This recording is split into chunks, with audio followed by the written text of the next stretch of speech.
10 ans étaient passés depuis le départ de Rosetta et Philae pour cette grande aventure vers la comète 67P Churyumov-Gerasimenko. Après 3 mois passés à analyser la comète en orbitant tout autour, il était temps d'envoyer Philae à sa surface. Après une longue nuit de préparation, le moment que tout le monde attendait était enfin venu. Pendant que le monde entier retenait son souffle, Rosetta s'est bien positionnée pour être sûre que Philae puisse atteindre le site d'atterrissage choisi par les scientifiques depuis la Terre.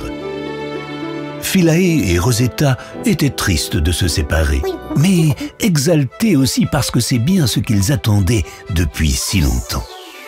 Philae partit. La descente devait durer des heures, mais Philae voulait commencer ses mesures tout de suite.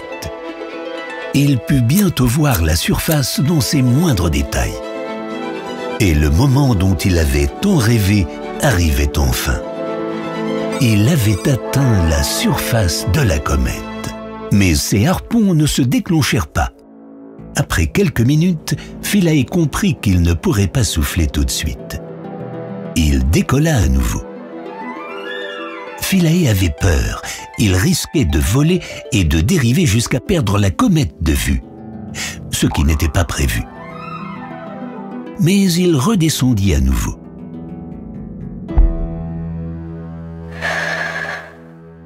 En regardant autour de lui, il se rendit compte qu'il avait atterri à un endroit complètement imprévu. Il se mit immédiatement au travail pour étudier sa nouvelle demeure. Il passa 2 jours à faire toutes les expériences prévues. Mais après tout ce travail, il commença à se sentir fatigué.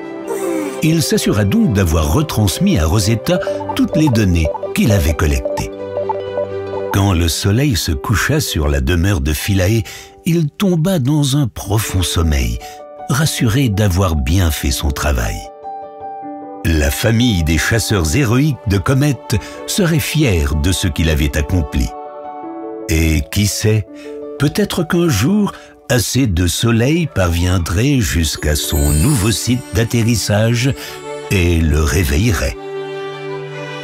Alors que la comète s'approchait du soleil, Rosetta se préparait pour l'étape suivante de son incroyable aventure.